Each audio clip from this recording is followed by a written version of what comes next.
Come unto me. Venez à moi, afin de toucher et de voir. C'était un commandement du Sauveur aux habitants de l'Amérique ancienne. Ils touchèrent de leurs mains et virent de leurs yeux que Jésus était le Christ. Ce commandement est tout aussi important pour nous aujourd'hui qu'il était pour eux à leur époque. En allant au Christ, nous pouvons nous aussi ressentir et connaître avec certitude, non pas avec nos mains et nos yeux, mais de tout notre cœur et de tout notre esprit, que Jésus est le Christ. Une façon d'aller au Christ consiste à chercher à apprendre avec le cœur des vérités essentielles.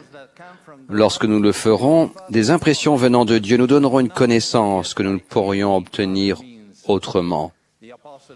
L'apôtre Pierre savait avec certitude que Jésus était le Christ, le Fils du Dieu vivant. Le Sauveur expliqua que la source de la connaissance de Pierre n'était pas la chair et le sang, mais le Père qui est dans les cieux.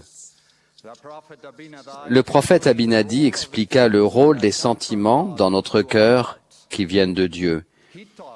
Il enseigna que nous ne pouvons pas comprendre les Écritures complètement sans appliquer notre cœur pour avoir l'intelligence. Cette vérité a été bien formulée dans le livre pour enfants, Le Petit Prince de Saint-Exupéry. Dans l'histoire, le Petit Prince devient ami avec un renard.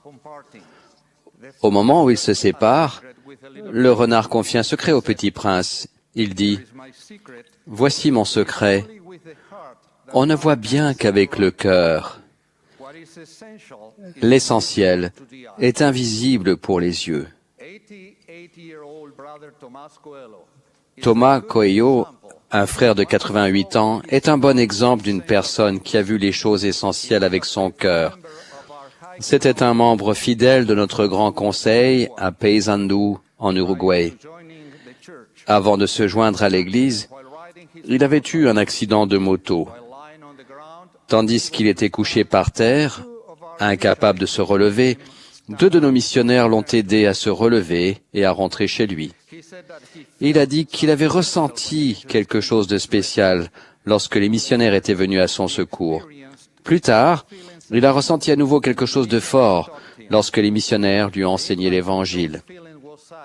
L'impact de ces sentiments était tel qu'il a lu le livre de Mormon d'un bout à l'autre, en quelques jours seulement. Il s'est fait baptiser, et à partir de ce jour-là, il a servi fidèlement et inlassablement.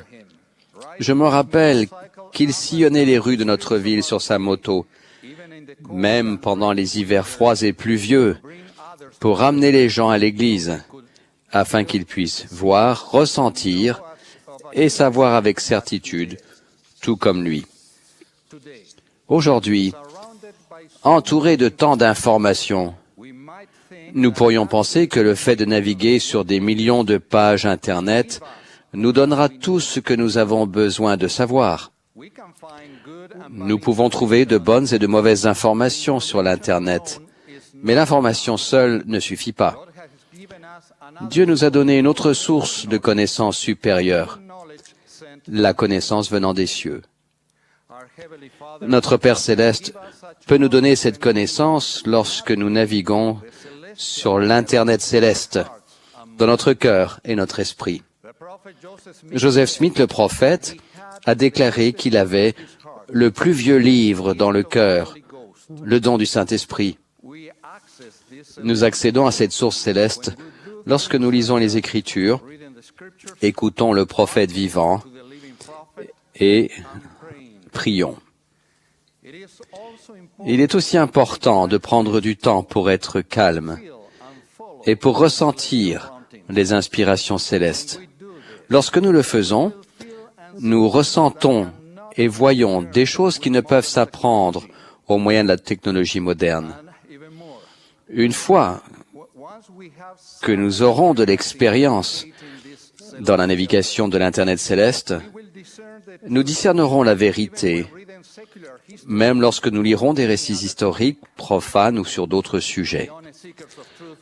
Les personnes qui recherchent honnêtement la vérité connaîtront la vérité de toutes choses par le pouvoir du Saint-Esprit. À présent, une mise en garde.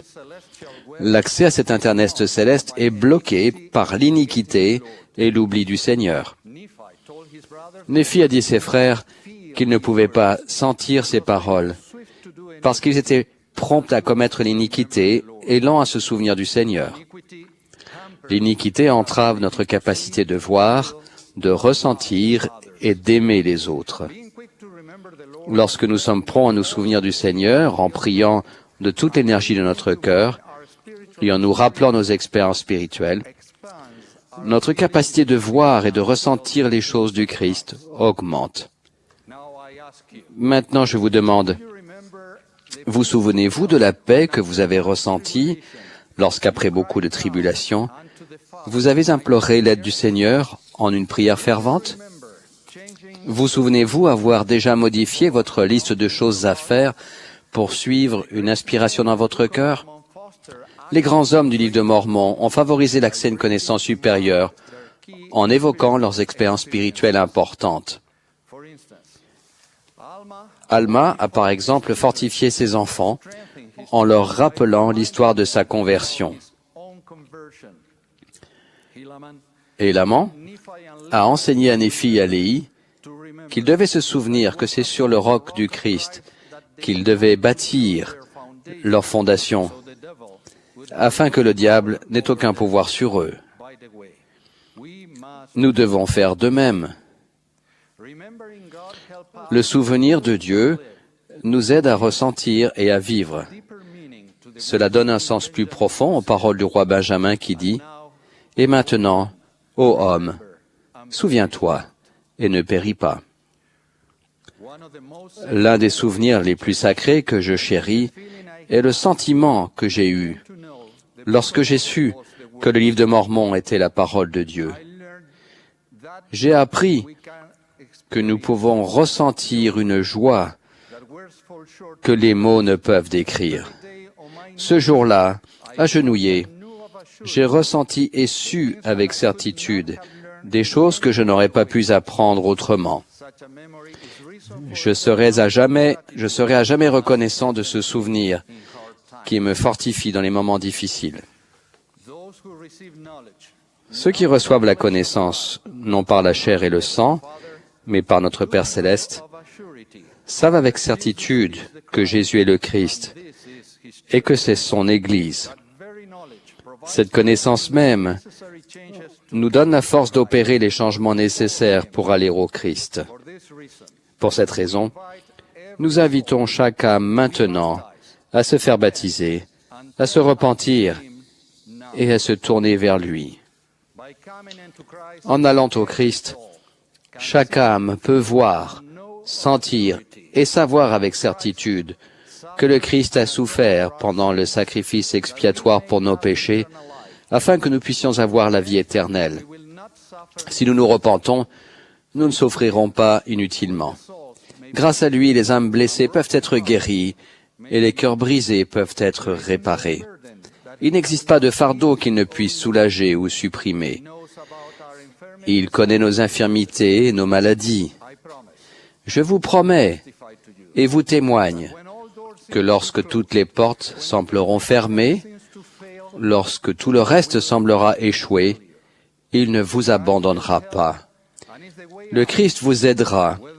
Il est la porte de sortie, que vous soyez aux prises avec une dépendance, une dépression, quoi que ce soit d'autre. Il sait comment secourir son peuple. Les mariages et les familles aux prises avec des difficultés, quelle qu'en soit la raison, difficultés économiques ou familiales ou mauvaise influence des médias, ressentiront une influence apaisante venant des cieux.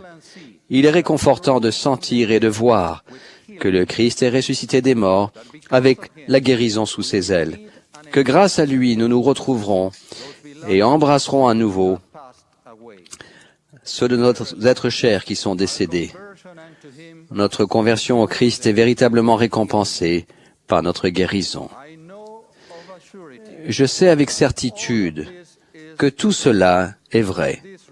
Pour cette raison, je joins ma voix à celle des premiers habitants de l'Amérique ancienne qui s'exclamèrent Hosanna. Béni soit le nom du Dieu très haut. Il nous donne le salut. Je rends témoignage que Jésus est le Christ, le Saint Messie. Il est le Seigneur des armées, notre Sauveur et Rédempteur. Au nom de Jésus-Christ. Amen.